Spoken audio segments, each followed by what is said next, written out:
I'll do two recordings. Okay. Spoilers. Say that, or no spoilers. No spoilers in this review. But I'm gonna say that probably there's gonna be spoilers. J Spot Jack Cheese, Cat Pack Comics, MCU movie review, week 17. I kind of forgot. Just done. Finale. It's over. Avengers Infinity War came out, and it was pretty rad. Just like that, I assembled all my co-hosts. They're in the room somewhere. I'll make sure they all make an appearance eventually. Yeah, Infinity War's pretty good. Pretty damn good.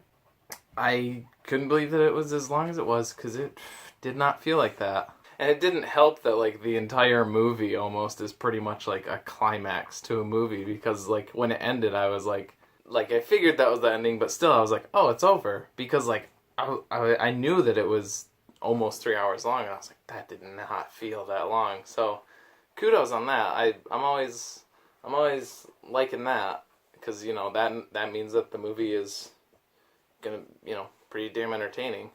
I was pretty, you know, just context clues and able to infer that, like, knowing that this was a part 1 of 2, more or less, was like, okay, so this one, he's gonna collect all the stones, and it's gonna end with him snapping his fingers and killing all of them, or almost, you know, half of them, whatever. So this movie more or less played out, like, in that regards, like, pretty much how I thought.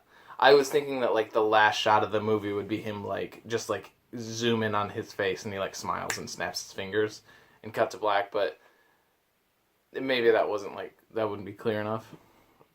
But that would have been a good cliffhanger. Then you'd be like, oh, who's gonna go? Who vanishes? Partly knowing that it's part 1 of 2, and just the amount of, like, of characters that died and who all died, it kind of took away some of that, like, dramatic effect of the ending, where it's like, okay, I know all these people are gonna come back. I think the people they killed beforehand, Gamora and... maybe not Gamora, though, because of reasons that I get to. But, like, does that just mean Loki is the only casualty of this movie? Because they're not going to kill off Black Panther. They're not going to kill off the entire Guardians of the Galaxy. Like, so you know that all the dusted people are going to come back.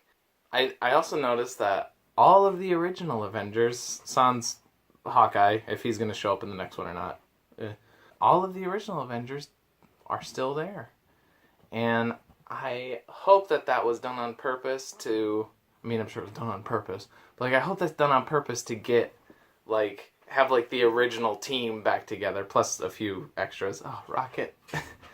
Rocket's so alive. Yeah, I hope that's a way for them to, like, you know, get the original team working together before they presumably kill some of them for good in the next one and start their new MCU, whatever they're doing. One of my bigger issues with the movie, and it's really hard to, like, kind of fault the movie for it because of the sheer amount of stuff, characters, plot, everything that was in it. But the one thing that it was lacking was those character moments, because that's like the bread and butter of a Marvel movie for me. Is you gotta have, like, the good fight scenes. Of course, I mean, it's a comic book movie, whatever, but, like, almost more so than that, as I love those character moments. I think I pointed out before in, like, my Age of Ultron review that, in particular, in that movie, I think of, like, the party scene before Ultron comes out. They're all trying to, like, lift Thor's hammer and stuff. That's the kind of stuff that I love. I like just seeing the characters, like,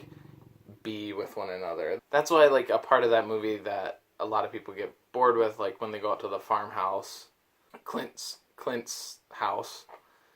I like that, because it just gives you, like, you know, like 20 minutes of just the characters talking to each other, and that's the kind of stuff that I love. And there was well, I wouldn't say none of, but there was very little of it in this.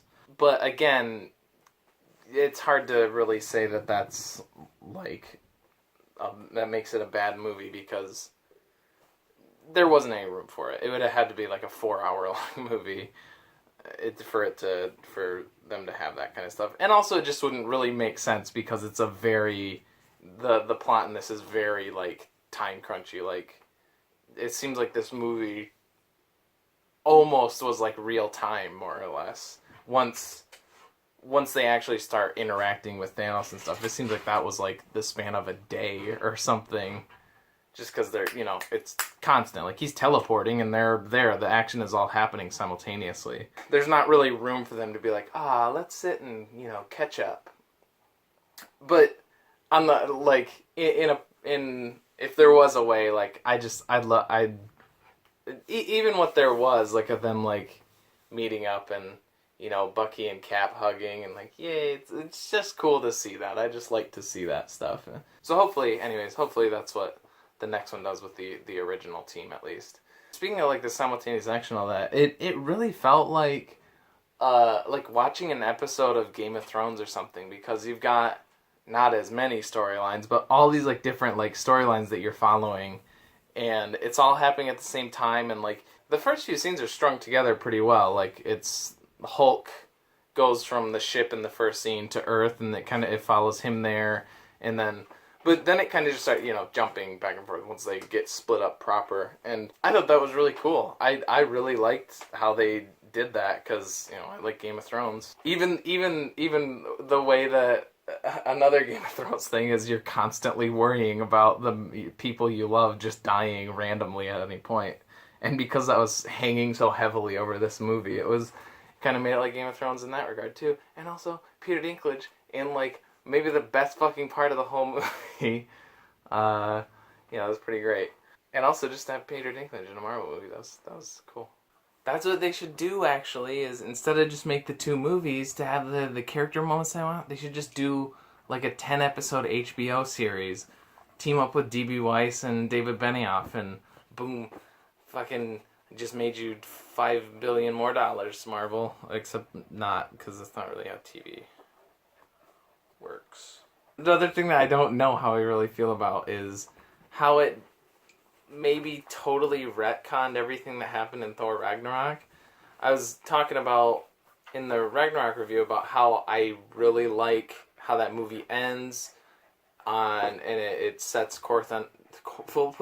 sets Thor on a new course. Gives him a new role as the leader of the people of Asgard. He sacrificed the place. Asgard's not a place, it's a people. But then all of the people die. Almost what bugged me even more than that is they fucking give him an eyeball. That's not going to affect the plot or anything. It's just let him, like, make there be real costs in these movies. Make him have he lost an eyeball. That's it. Odin had his eye patch for however long. Just make these moments in the movies have actual costs. It starts to feel like actual comic books in the bad way, where there are no stakes because they can just throw in a Deus Ex Machina or some MacGuffin to, like, fix every random thing, or like, oh, here's this major event comic where this person dies, but then, like, a year later it's like, oh, that was actually a clone, or oh, they got brought back because of not the Lazarus Pits, but something else.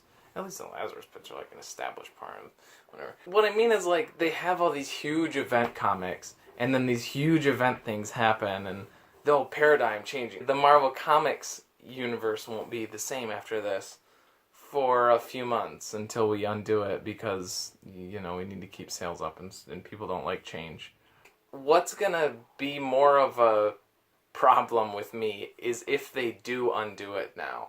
It's like damned if you do, damned if you don't. Like, it sucks that they totally made the end of Thor Ragnarok pointless, but if they undid it at this point, that means that that Infinity War, nothing happened. There were no stakes. Because, like I said, the people that all got dusted at the end are going to come back.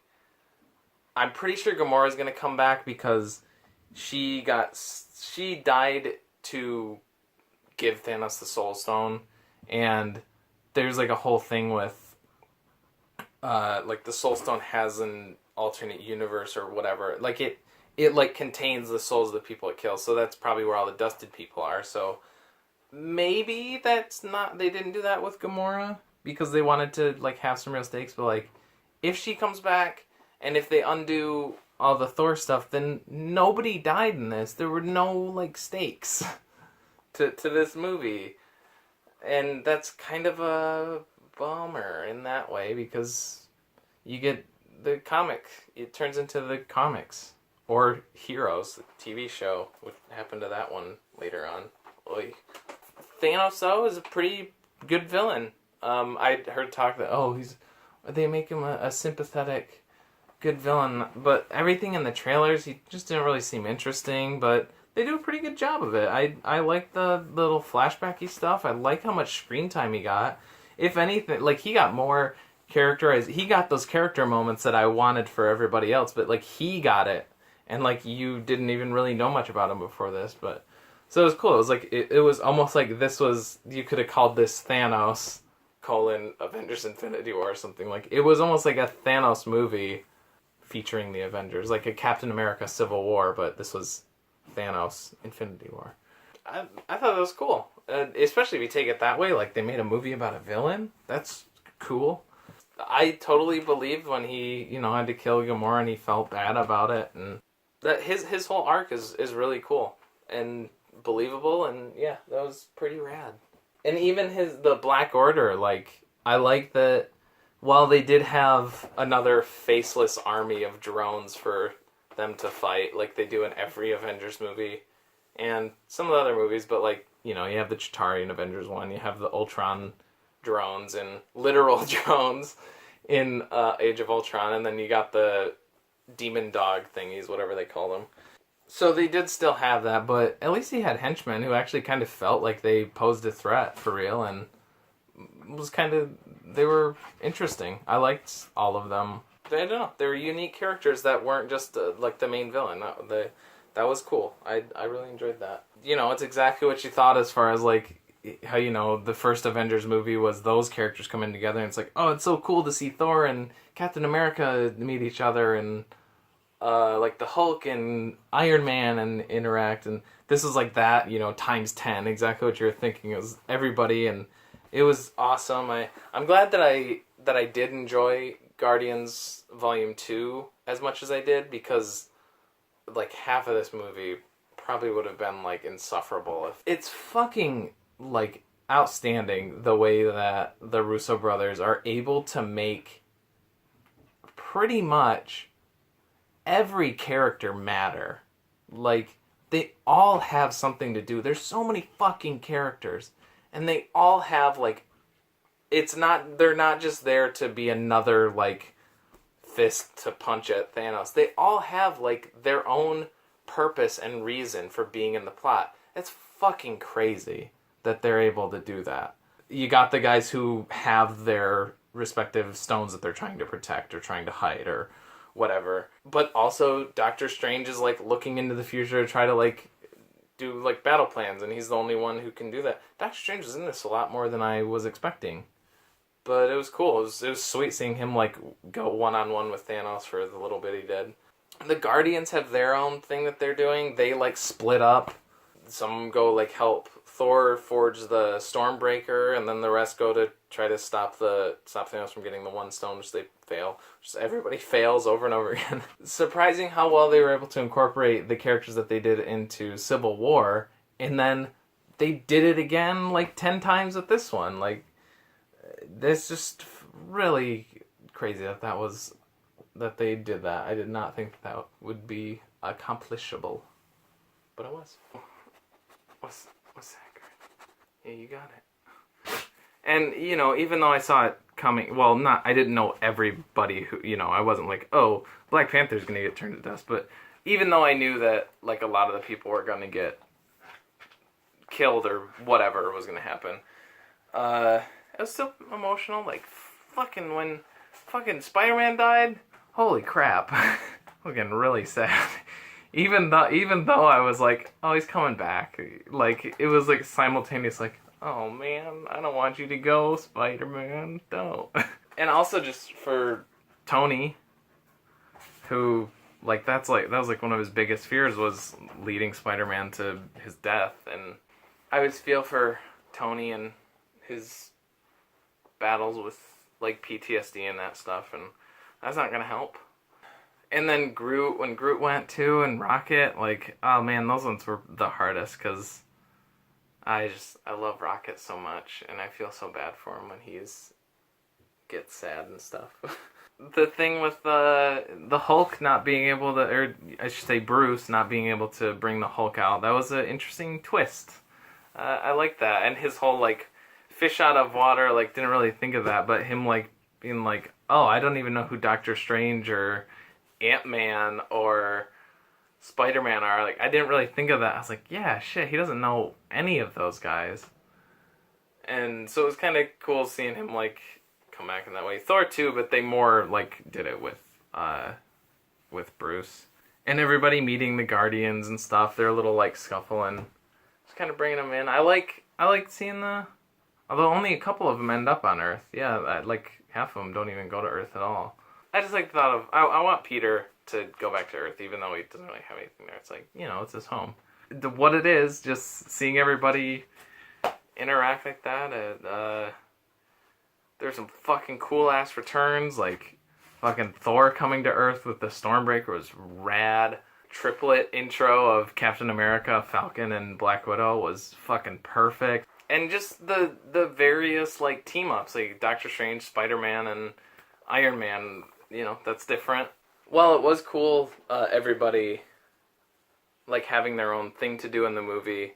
At the same time, I feel like almost every single character made a fucking dumb decision at least once, and that was like how you like made the story. It like had to happen, but like when Star-Lord found out that Gamora died and he like fucked up their plan to get the gauntlet off him, like I knew it was coming, you know. It's like, oh well, they're not gonna beat him like halfway through the movie, so you knew something was gonna happen, but man, it still pissed me off. It's like they almost had it off, and I know that's like that's the purpose of, you know, you're creating tension and drama. I know that's the purpose of like media.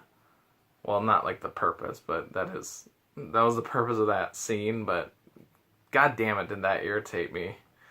R.I.P. Loki. That one hurt. I like Loki even more with after rewatching them, so that one really sucked. I kind of thought Iron Man was gonna die there, the way that scene went, where it like music cut out.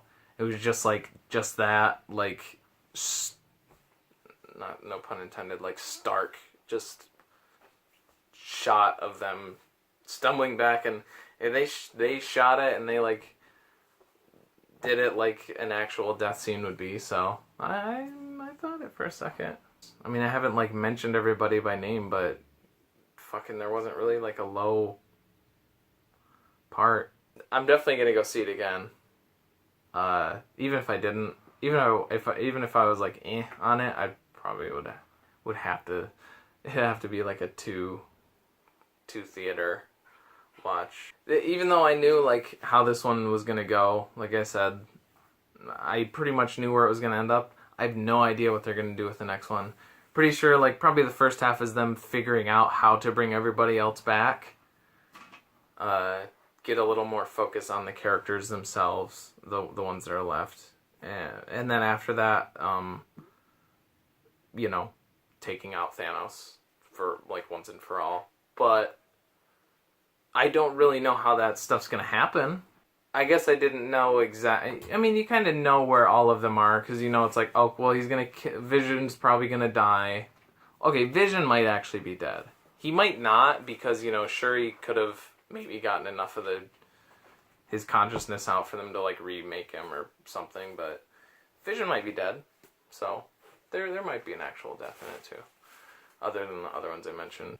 This is just a random, but so was this cameo. Fucking Red Skull. I didn't fucking see that coming at all. That was pretty cool.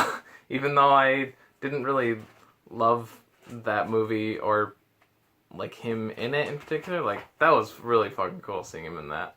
But yeah, it was like watching a fucking like fantasy. It was like watching Lord of the Rings almost, or like a D&D mashed with like Marvel thing, like that Lord of the Rings Game of Thrones vibe, where it was like these people are on like a desert planet or like a wasteland planet, and then these people are up in a snowy mountain, and just like the going from one to the other, like it's fucking amazing that can like happen and be a mainstream movie. Anyways, I was backtracking. There's a lot of shit to say about this movie.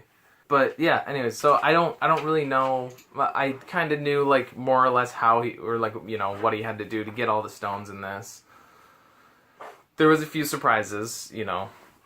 I didn't know like who I wasn't expecting like who exactly was gonna die and all that, but I just the second one in my head feels a lot more open ended than this one, and that's exciting.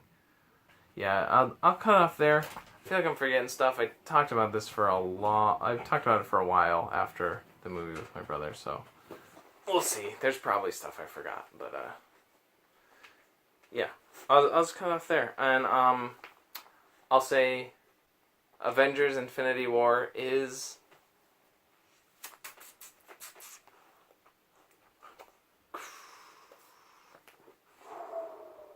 great. It's great. Immediately after I saw it, it's funny. I was only saying like really good, but after stewing on it, thinking about it again, doing this review, I'm like, you know what? That's just, it's great. Like all that stuff that you got in that movie, like how can you not call that great? If you like these movies, like yeah, they did a good job. I was doubting them a little bit, but how can I? Because of how well they've handled every other, the Russo brothers, I mean, like handled every other Marvel movie they've done so far. Like, kudos. I'm not going to put it on the list just because it'd be another asterisk, and it's brand new, and I just don't feel like doing a list for this. I just don't. But that's it. That's it. I'm done with these. Reviewed every Marvel movie now. Marvel Studios movie. Like I mentioned before, I might try doing like new, like I'll maybe like take a few weeks off or something, and then I'll come back and review like, do like a 10-week thing on some other group of movies. Yeah, that's it. I'll do something. This won't be my last review, but I'll have to review every new Marvel movie that comes out now that I've done all of them, so I mean, at least those. Check out my movie. I'm still going to be posting that. I don't know. I mean, I've promoted it enough now. Give it a shot. Give it a shot. It'd be cool. I know there's not many of you, but anybody who did watch these, genuine thanks from me. Because, you know, obviously not a lot of people watch these, but it's cool that anybody does. Thank you. I'm done. That's it. Hey, gang. Let's all say bye. Hey, gang. Hey. Let's see. Oh, well, we got...